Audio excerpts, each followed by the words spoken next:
Hi, everyone. Welcome to today's meeting, a meeting in consciousness.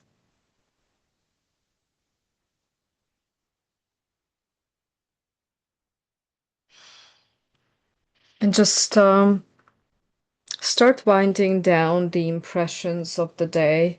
It's not that late in Canada, but other countries. You had a full day, and you're winding back in to this still point that is always here, always kind of silently, spaciously in the background. Today, I'd like to talk about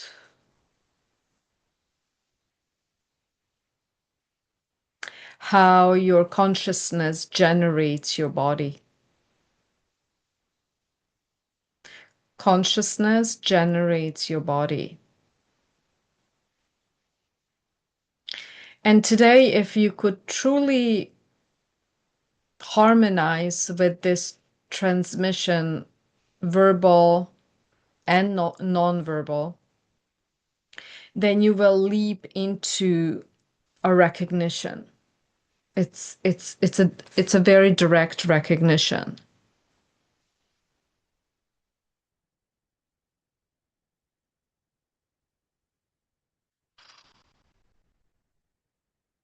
So we know that our body is a densified light.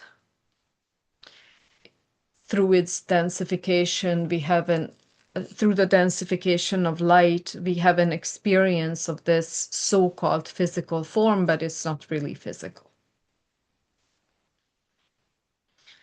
Um, and then we go into the perspective of the chakras.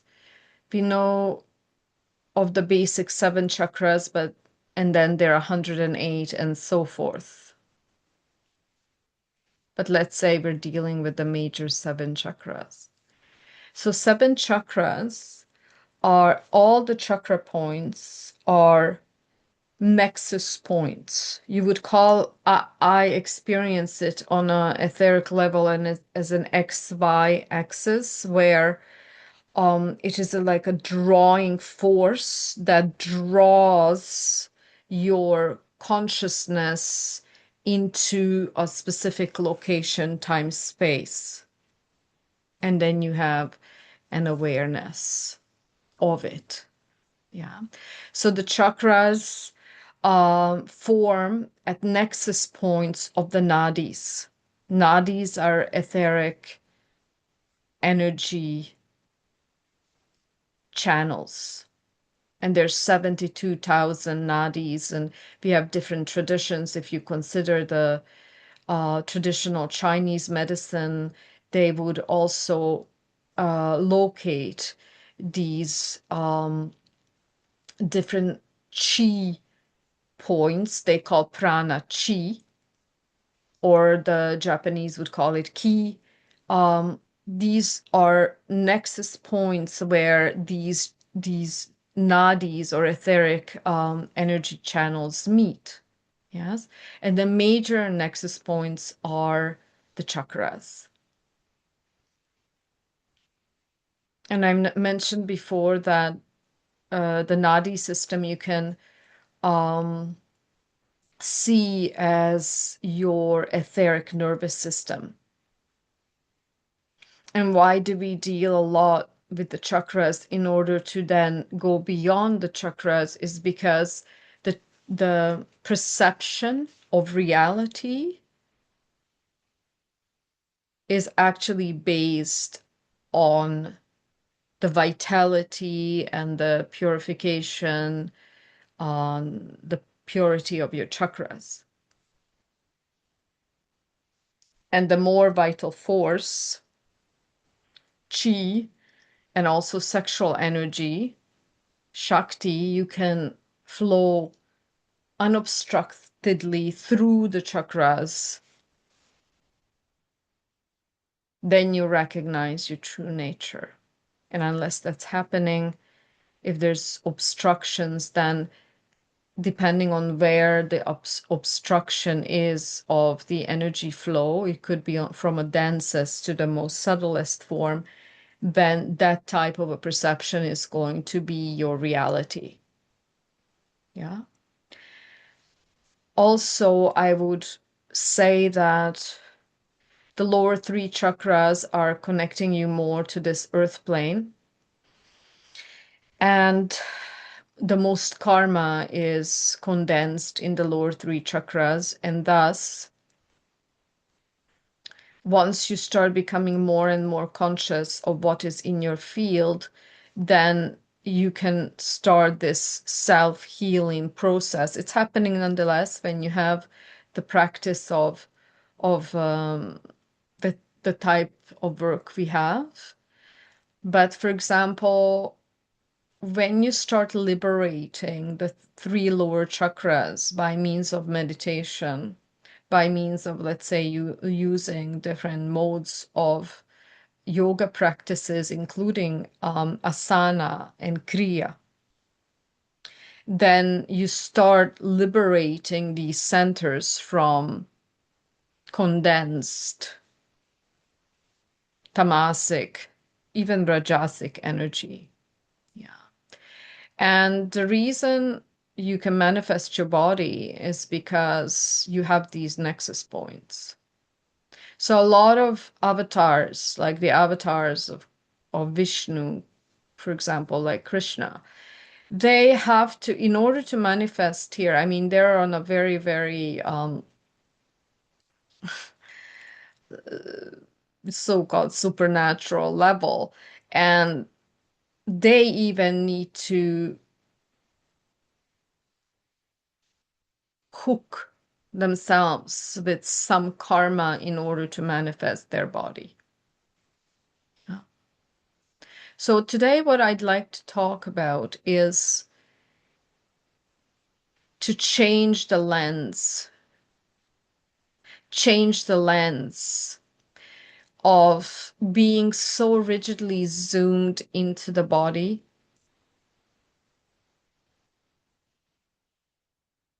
From that, we're changing into the perspective of that your body is within consciousness. And the more of this realization you can attain, it's not a mental process. So the more of that realization can be impregnating your awareness, the more control you have, more conscious creative force you have. It's a very important element, very important. That's why we're doing this work. We're not doing this work just to feel better. I mean, those are the initial stages. I suffer, I ask for ways out of suffering. Yeah, that's a very kind of initial phase of spiritual inquiry or spiritual work. And then you start practicing refining of your energy, refining your consciousness in order to move beyond the chakras, because the chakra system is also looping you into reincarnation.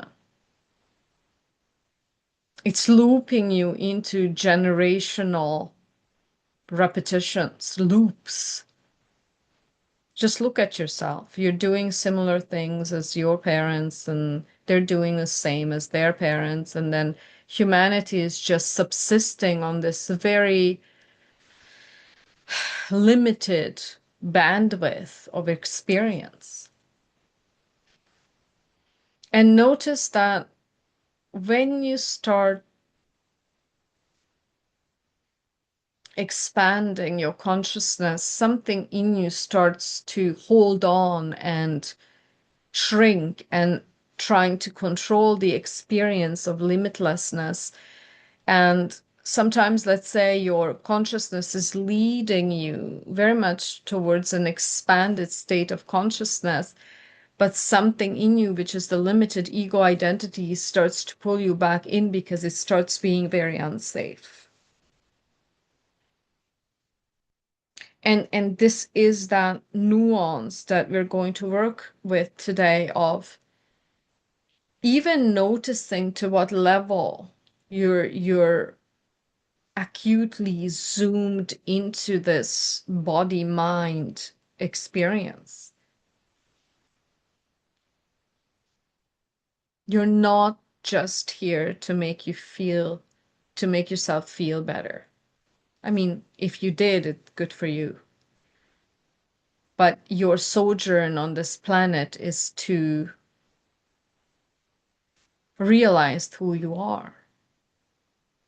And one major tool that you can use on a daily basis is remind yourself that your body doesn't just have consciousness. Your body is within the field of consciousness. That's a very different, acute difference. And again, we're not just talking about theory here. We need to have an existential experience of it. So I started my talk saying your consciousness generates your body. So even when we talk about illness, I'm going to talk about childhood warts, for example. Just a simple example, that when things start happening on an astral level, which the astral realm, the astral body has, is the storehouse also of your emotions. And let's say when a child develops the warts, let's say on their foot, it meant that on an astral level, they cannot work through some emotional trauma. Yeah. So on an emotional level, the wart appears physically. From an emotional level, it translates into the wart on the child's foot, for example, because they cannot work through an emotional trauma. And what we know about warts is that they're very persistent. So any type of kind of physical, it's still energetic, but we would say it's a physical manifestation. And then we go to a doctor and then they freeze it and then it falls off and then another comes up. Yeah. So all or most of your illnesses, unless you're poisoned, are actually slowly manifesting in the astral realm, and then the body, then because of the frequency generation, then the body kind of produces symptoms. And I would call every single illness a symptom. It's just a symptom. It's when the chakra, the nexus points, the major nexus points that you call chakras, they start being clogged, and then they translate their frequency inversion or frequency drop as an illness, or it could be a mental illness, it could be a physical illness, whatever you call it. Yeah. So this is why we always start with chakra work. And then once there is this, it's almost like open the door from the lowest level, from the root level all the way up. Open the doors, clean the house, open the door, clean the house. And then you finally start attuning with your real nature, attuning to your real nature. Because nobody can make you conscious. You're already conscious. All you can do is tune yourself like a tuning fork to the supreme consciousness, and you will understand something. It's a very interesting back and forth movement. What I've noticed is that first you move in from all of your senses, because the mind, as I said a million times, uses your five senses to experience this so-called phenomenal world. And what it does is the mind has this quality of always moving outwards. Oh, the fly flew by, or somebody said something, or there's this noise. And imagine that you're such a supremely conscious being that this body-mind mechanism is so attuned and so bright that out of the myriad impulses that are coming in to your body-mind mechanism, only a fraction, a small fraction of it, you can consciously detect. Because if you would detect all of the impulses that this multi-layered reality is constantly posing to you,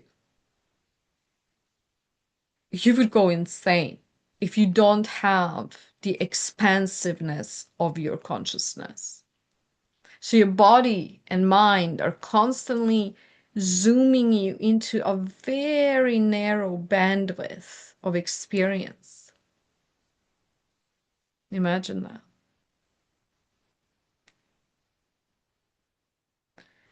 And the only way you can train yourself to truly expand your consciousness and stay that way, well, first, you can eat properly. You can perform kriyas that actually change the venous blood from the veins in your bloodstream so that there's much more oxygen and less pollution. So the kriyas help that biophysically. And then you can keep the chakras healthy, because the health of the lower three chakras actually allows the upper chakras to work properly, otherwise they don't. Or then you still, because they weigh you down. The lower three chakras, if they're dense, they weigh you down so that you can't sustain your higher consciousness. That's why purity is so important. A sattvic way of living. Huh? And so what I try to preface first is that once you have attained a certain level of clarity of who you truly are, that becomes a norm, that you are this limitless, open consciousness. And then, because the body is in this reality, so the level of the energetic purity is really, really important. And if you have this bandwidth of the expansiveness of your consciousness, you experience the body within that consciousness. And if you do, then also you start attuning to what is happening in your body on a moment-to-moment basis. I mean, to some level, yes, I know I have a headache, but that's not what I'm talking about. When we train here, it's almost like we come here and it's like a gym. And you're training to stay in this expansive mode. And what does it ask of you? To stay in this expanded, conscious, loving awareness is that no matter how the body mind starts to zoom you into this limited experience, there's a background. There's a background. And that background is your higher awareness, is your higher intelligence. It's called the Buddhic intelligence. And then you start having some control over this body, including your mind, your emotions, your feelings, your sensations. You notice that, oh, if you are plugging into some, let's say, very lower astral forms, you notice, hello, what is this looping in my system? Why is this happening right now?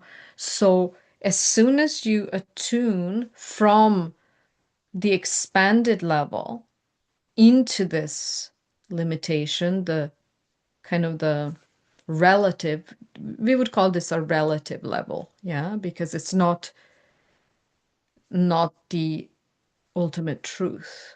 So the translation, how your body looks, I'm not talking about beauty right now.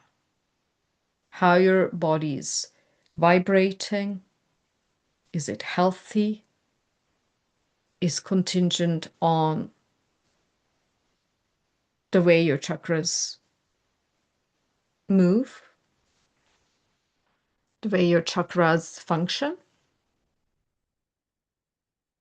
And I'm telling you, once you have that access to your unlimited supreme self, then you can consciously start creating your body as opposed to unconsciously.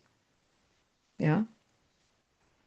So, for example, the more expansiveness you have attained, then you need to sleep much less, or your energy level will not be low. You can develop, of course, some siddhis, some extra psychic powers. Yes. Because the chakras are the psychic centers. And they are a manifestation of a certain frequency.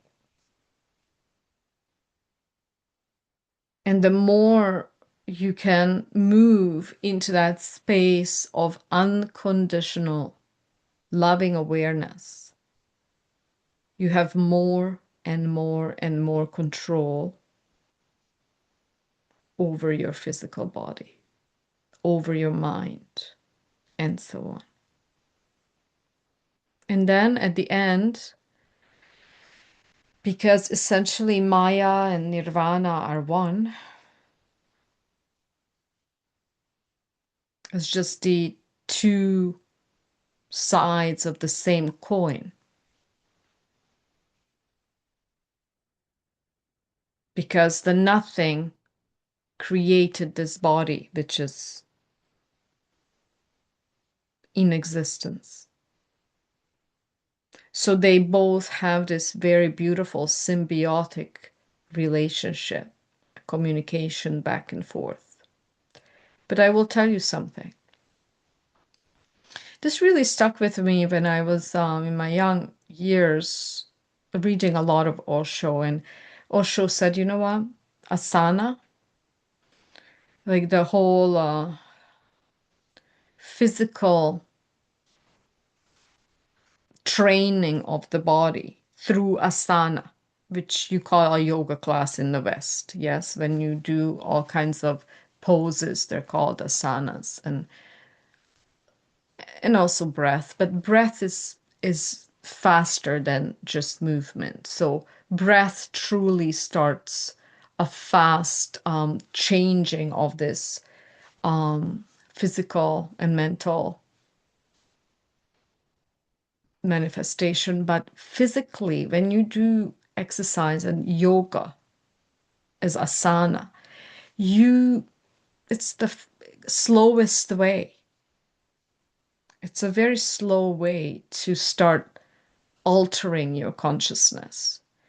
The only reason yogis used asana postures is so that they can actually sit immobile, not moving at all for long periods of time. You actually need to have a huge physical prowess to sit not moving for a long time. So this is what I'm saying. A lot of people here in the West, all they think is they're the body. They go to a psychologist, they go to a nutritionist, and they only try to change their lives through these means of directly affecting the physical body. And that's very limited. That's very limited. I'm not saying that working from inside out and outside in, they're both complementary. But I am saying that when you realize that your consciousness generates your body,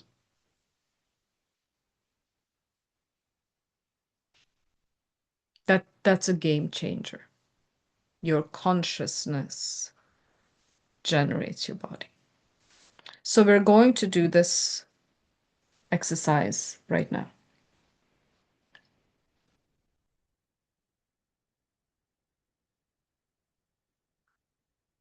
So just drop back into the spine.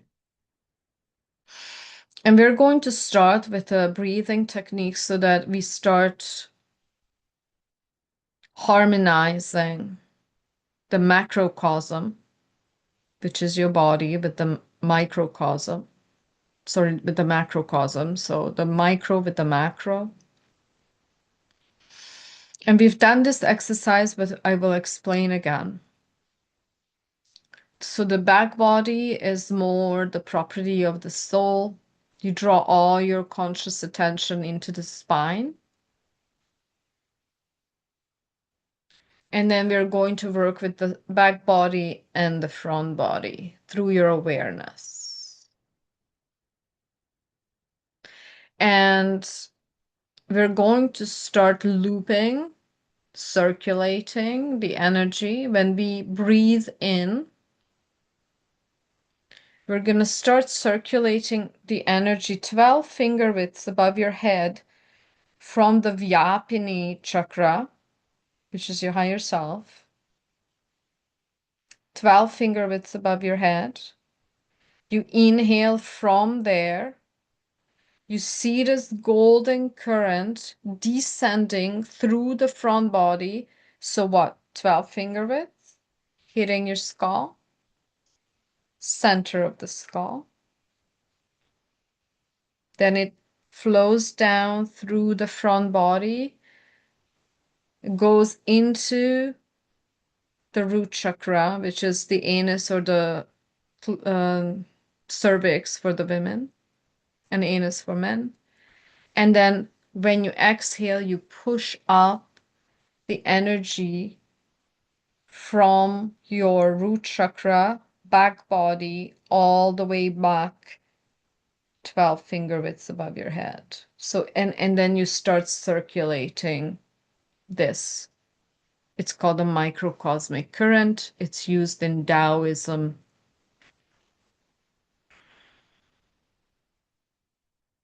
And what we are doing, essentially, we start plugging into the altar of God, as Yogananda calls it.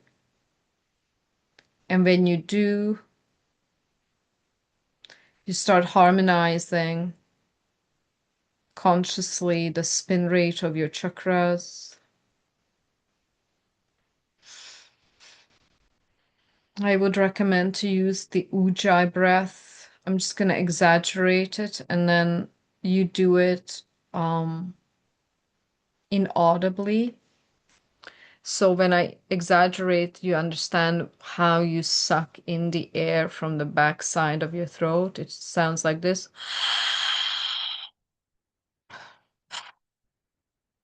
And when you drop it, it's like this.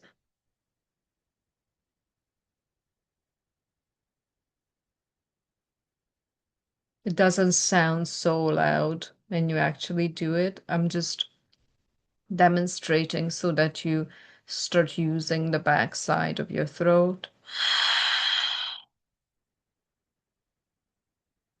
You don't open your mouth and you drop it down.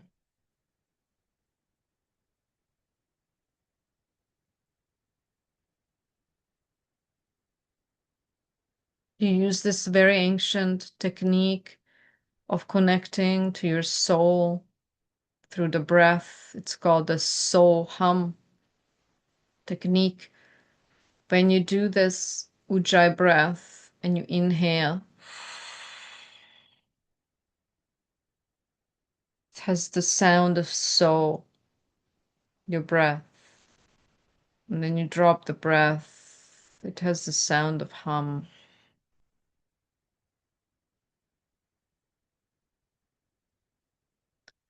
And try to open your belly, open the midsection, and open your chest. There's the threefold breath that happens in the in breath and then in the out breath.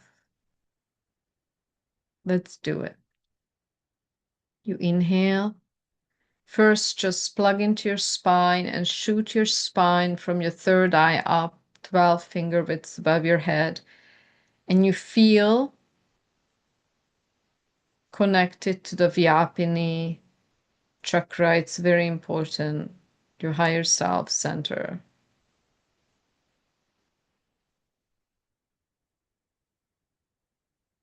Feel your spine light up. And just notice, if you notice exercise, notice how your mind could be rushing and knowing it. Slow down, slow down. So inhale from the 12 finger widths through the front body, going all the way to the root. So inhale.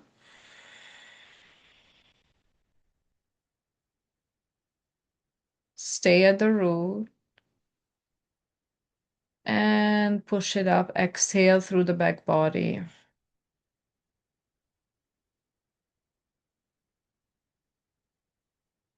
Push it up above your head, 12 finger widths. Stay there.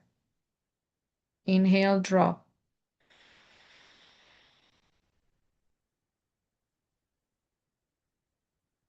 Keep your breath. You can also activate your Mula Bandh. See it light up your root and push it up.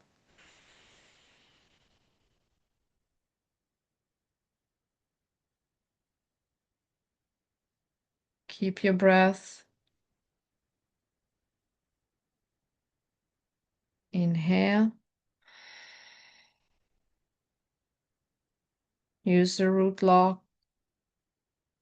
Keep your breath. Let go of the root lock. Exhale.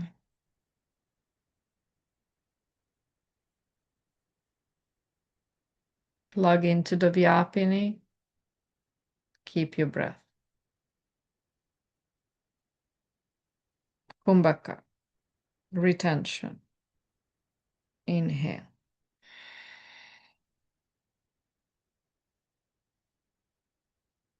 Activate the root and exhale up.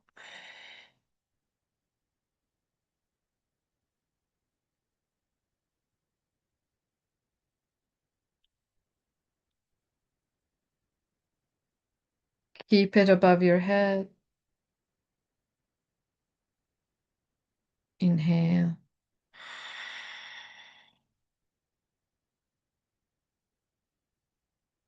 Keep it in the root. Pull up your root. Exhale.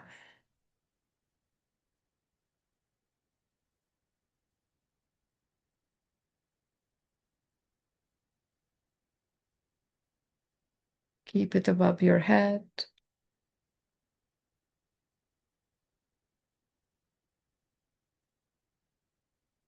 Inhale.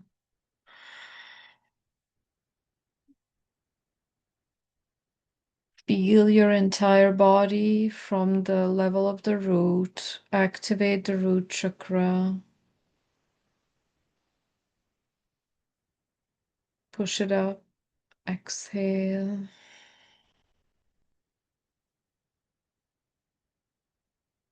Just stop, drop it. Stay up there. And literally visualize this silver electric light ball, 12 finger width above your head, and feel that there's this very strong consciousness and it opened its eyes. And it's communicating with 3 subtle chakras.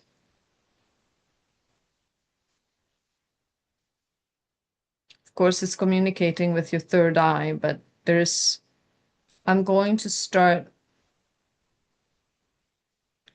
pulling your attention and focus into, 2 other subtle chakras between the third eye and the Vyapini.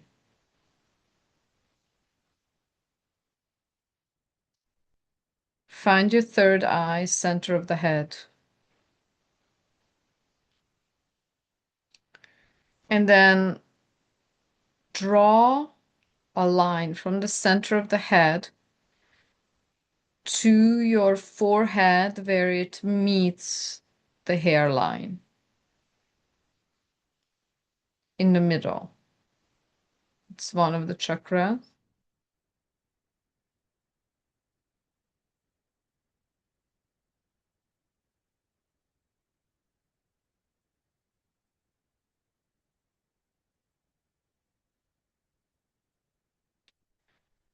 And then move back to the center of your head.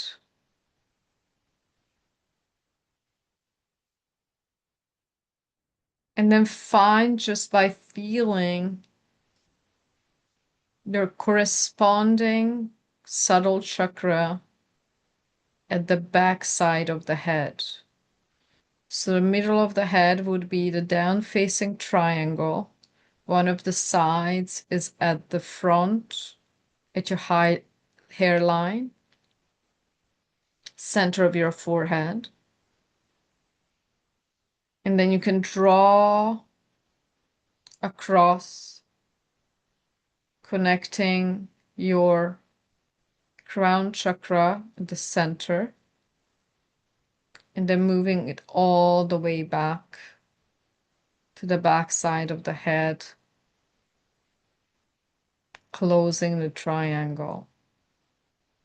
So the 3 dots align: your hairline, center of the forehead, center of your head, the crown, if you had a bird's eye view. And then just draw a straight line back, and that's where that back point is. If you plug into that point, you will feel like this draw of energy backwards of your head. Hopefully, when you're seated, you're not putting your head against the wall. You never do that during meditation. So just feel and make this energization, conscious connection between your third eye, center of the head, 7th eye, where your hairline meets your forehead, and then bird's eye view, the top of your skull, crown chakra. And then this spot at the back side of your head, you can feel it. And if your mind thinks, oh, my head is round, how do I draw a line? Don't worry about it. Just feel that. Energetically, you already feel it.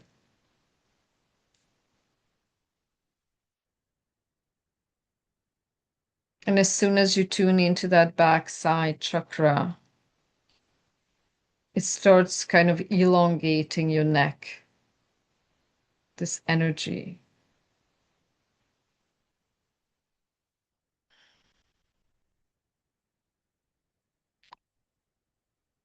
So I'm going to teach you how to always start staying in this expanded state. You plug into 12 finger widths above your head. And then connect to these 3 points, middle of the head, front and back. And then from the middle of your head, consciously plug into your spine. Drop your consciousness all the way to your tailbone.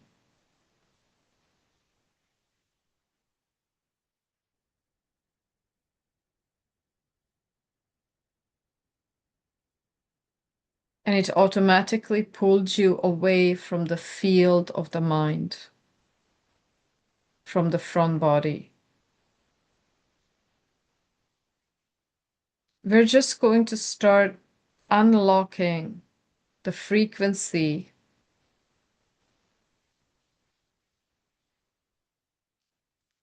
if there's a sluggish frequency in all of the centers. We're going to start using a stroboscopic pulsation of every single major point and these 2 subtle points, including the Vyapini above your head. So you have made the outline with this electric silver light blue light. You have a feeling of your entire spine going up 12 finger widths, and then the 2 subtle crown chakras and the entire spine. Start pulsating this silver light blue light, black to silver light blue light at 12 finger widths above your head. And the more frequency you're plugging into, higher, not more, higher frequency, you're actually raising your capacity to move on to a higher flashlight sequence.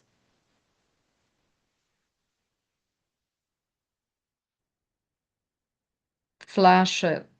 You can decide how fast the flashing can happen.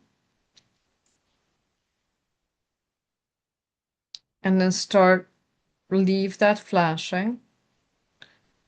Start flashing the one at the front of your head, at the hairline,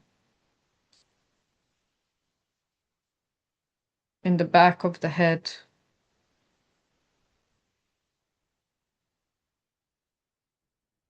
middle of the head.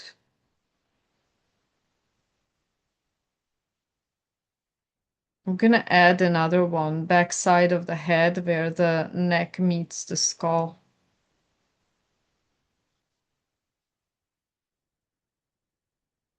And another one in your throat.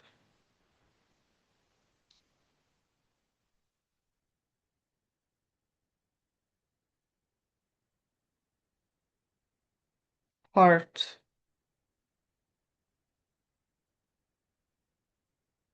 This high frequency pulsation of conscious cosmic energy starts removing the calcification in your centers.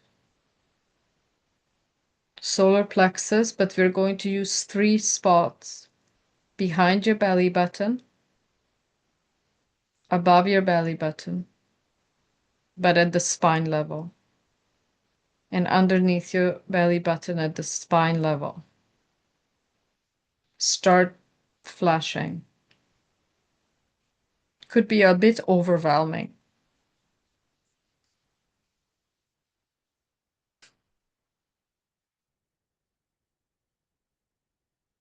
You're drawing these nexuses into the highest frequency of your soul blueprint. And then go into the sacral center, womb and hara.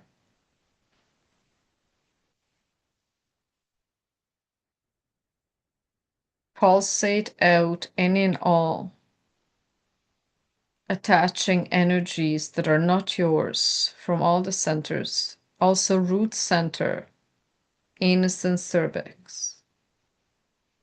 And then you can do another one beneath your feet, 1/2 meter. That's your Earth Star chakra. Start pulsating it.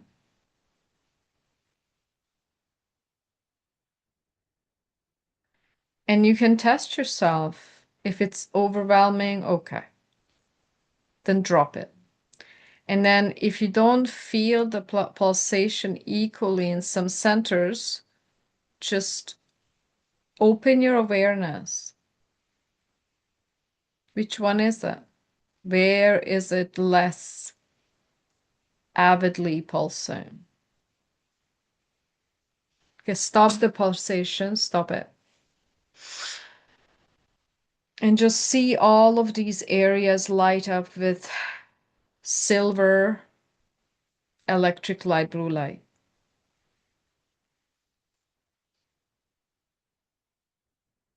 And now we're ready to plug in to source. Do you get it now? Literally feel that you're dropping silver cords from your cervix or anus center down into the center of the planet. And when you dropped in there, start pulsating your PC muscles and start drawing up this stream of silver white light upwards through the spine, through first the legs, obviously, lighting up the chakras at the center of your feet, backside of your knees, and then it enters the root, the tailbone lights up, goes up, root, pull up the energy, pull it up as if there was this volcano, literally conscious, very conscious, but very powerful. It has this subatomic nuclear power. Up, up, up, going from the root, it hits your sacral area, pushes itself through solar plexus, 3 spaces underneath and above the belly button, goes up into the heart. The eruption goes up into the throat,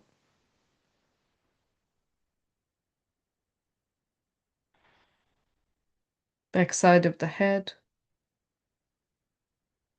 and then now the middle of the head. And you now at this point plug in to this very imminent, very powerful stream of sound and golden crystalline white light. because this is the spot of your soul, your third eye. And you start pulling all of yourself, all the consciousness upwards.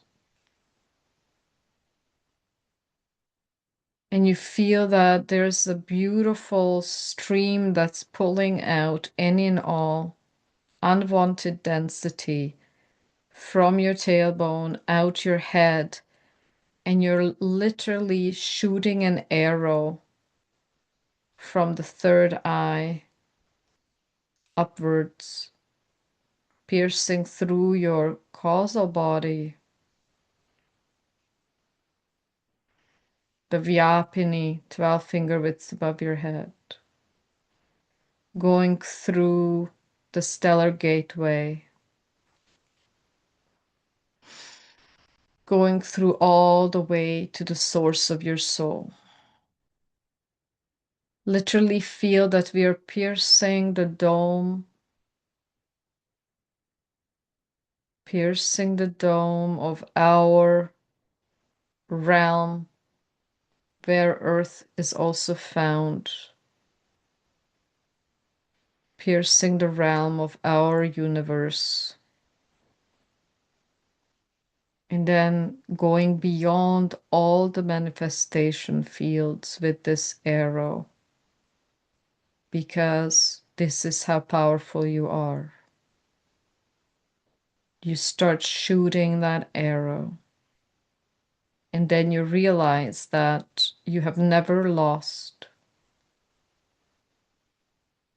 your connection with the divine light and sound current. And then the arrow starts melting in this divine supreme field of origin. And there is no arrow anymore. But you know that actually the body is the manifestation of this beautiful light and sound stream. It had manifested from that purity as it trickled down. It trickled down first from the supreme divine realm, and then it went through the Parabrahmanda, and then it entered the Brahmanda, and then it started diminishing its frequency until you have this body mind experience. But what remains immanent and transcendent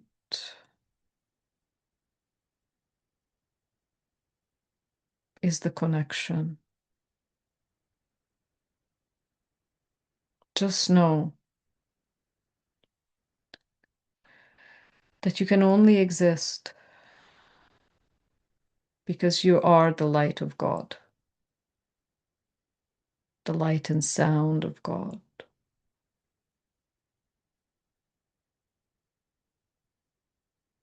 Can you plug into this stream and train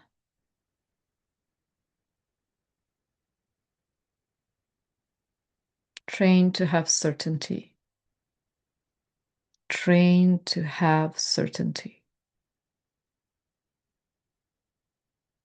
And I'm going to teach you now something. When you realize that you are always generated by this divine light and sound current, you plug into this conscious awareness that it is running acutely through your spine and then the higher self, up, up, up. And it's generating your body avatar. And you have that view from the ultimate, and you're viewing your body, your human body, from the Supreme Self, the Divine Self.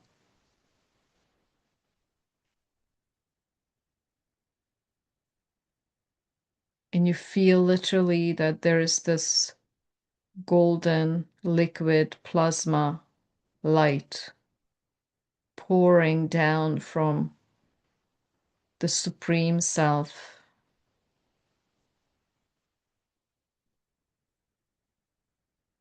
And then it manifests like your soul, not like, but as your soul. And then the soul starts crystallizing your physical body.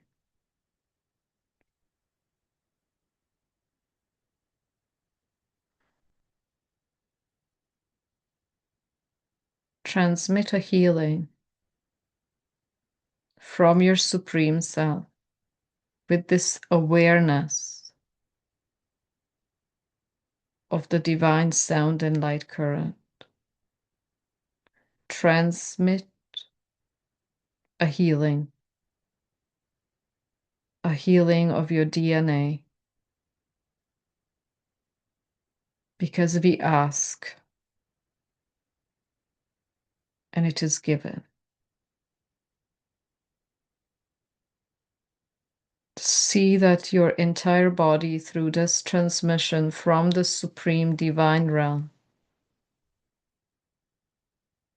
lights up all the nadis, all the subtle energy centers, and they start flowing unobstructedly. And all the chakras start to be filled with this immense liquid, golden, crystalline, living light of God. It's actually happening all the time. Right now, in this space where we consciously create,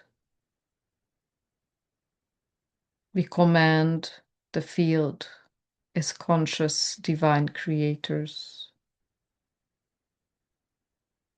And this downpour of conscious living light starts infusing all of your cells, and literally visualize that every single cell opens its eyes, even the sluggish ones open.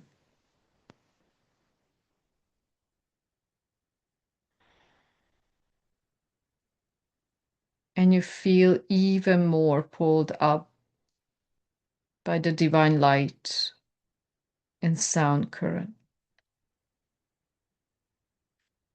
And we ask any entity, energy,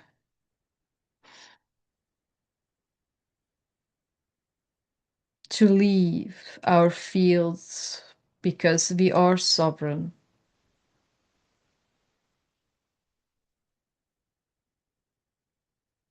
We are divine. We are light and we are free.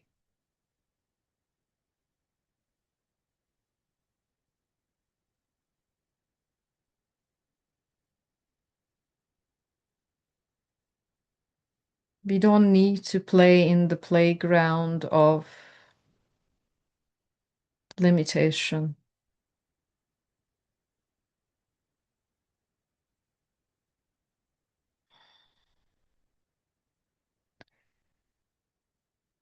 In the Vedas, which are they came about much later than the science of the divine light and sound current. But even there is this remembrance of God's name, moment to moment. And I bid you to remember this divine sound and light stream moment to moment and see for yourself. See for yourself how it starts rewiring and rewriting your life.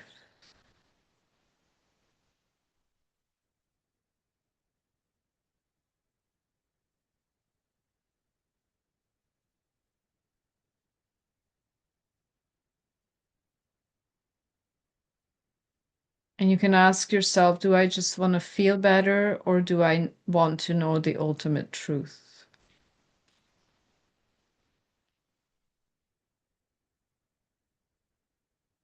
Sometimes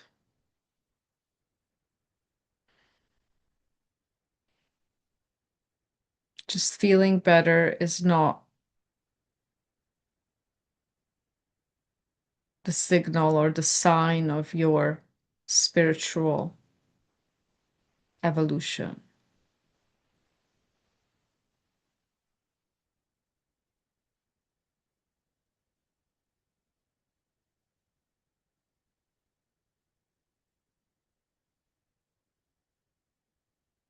We're healing all of the inversions in our physical, energetic,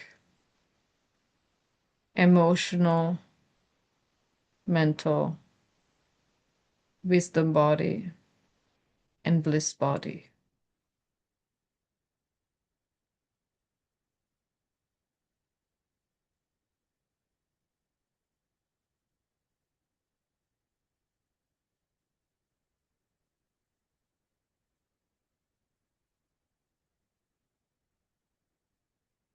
Your consciousness generates your body. Do not forget that.